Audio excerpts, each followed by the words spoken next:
Deborah was not just a career prophetess that had no home to cater for. She was somebody's wife. That is her address. That is the way she was being addressed. Deborah, the wife of Lapidot.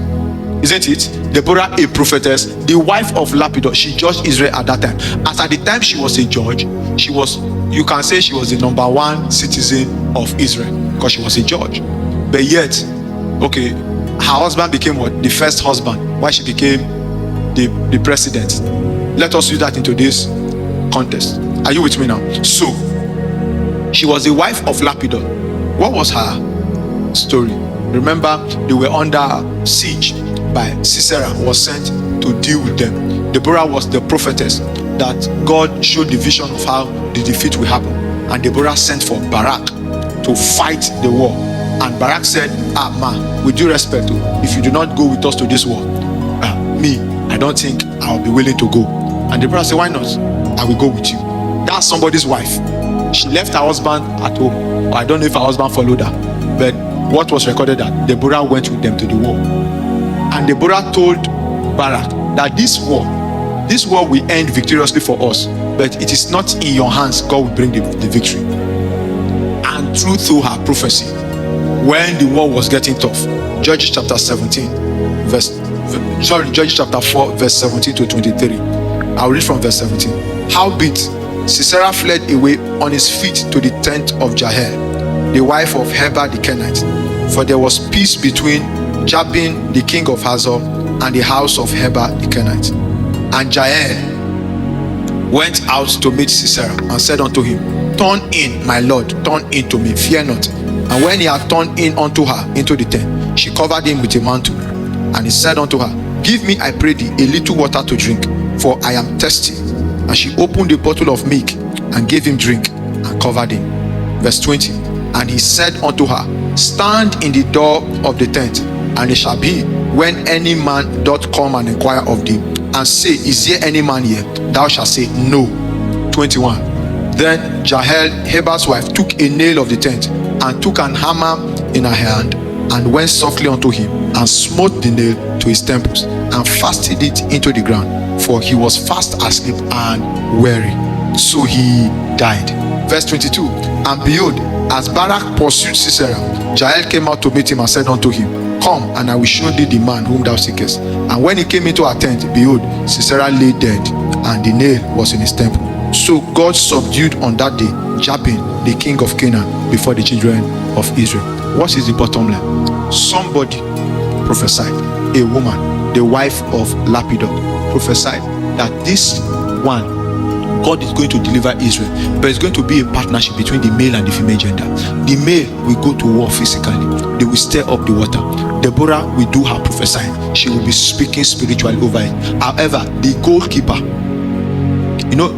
the ball actually passed their court. The last line of defense will also be another woman, another housewife. The prophecy started with an housewife. The prophecy ended with another housewife. Another housewife will be in her kitchen. That is where this warfare will end. And it will end in victory. A woman will have to kill the captain of the Lord of hosts, or the captain of the host rather. A woman will have to kill the person. And that was what played out. The Bible said that when this man, the war was against him because everything was fighting against them. And he turned around and saw that nowhere to go. So he ran into this woman's tent, cubicle, that, oh, please, can you give me water? And she served him milk. In fact, if you read chapter 5, when they were singing songs after the victory, they said she served Sisera in a lordly way. Like she served him as a lord. He is somebody's wife. So when you see Jael serving Sisera, you will be wondering, is this woman for us or against us? She became an undercover warrior. Now she was doing that from where? From her kitchen. My point is this: if you do not understand the ministry of Deborah and Jael in this context, you may not be able to understand what it means to keep the home, a Christian home, in the days we are entering.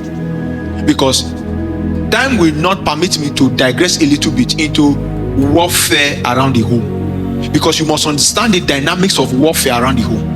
How to do warfare from around the home, that instead of Eve, like you that partner with the serpent, you will be the one killing the serpent. So Sisera came into our tent, and it would have looked like, oh wow, I can negotiate my way out. Let me even ask for some money or land.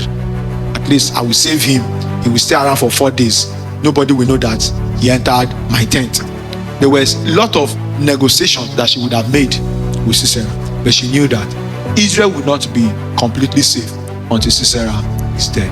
And he gave Sisera milk. I see no reason why someone will drink milk and sleep off when the battle is still on. They are looking for you.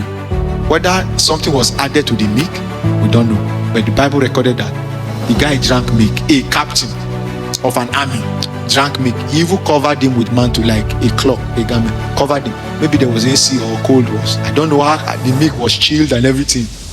Baba slept off. You slept off because you know why? It is easy for you to underestimate what a woman can do in warfare. Many soldiers have lost their lives because they underestimated the power of a woman in the battlefield. But you see one thing, Satan don't do that. Satan does not underestimate a woman. Satan goes for the woman first before the man. In many cases, you will see. That is why if you organize a deliverance meeting here now, you will see that where demons will first of all start coming out from, you will see the population is first on the female. Because Satan knows that as long as you keep that gender in bondage, it does not matter what the man does, the man will be in bondage. Somebody say, are you sure? Yes.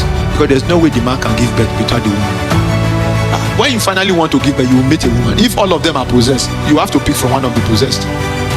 So Satan does not underestimate what strength God have embedded inside the female gender.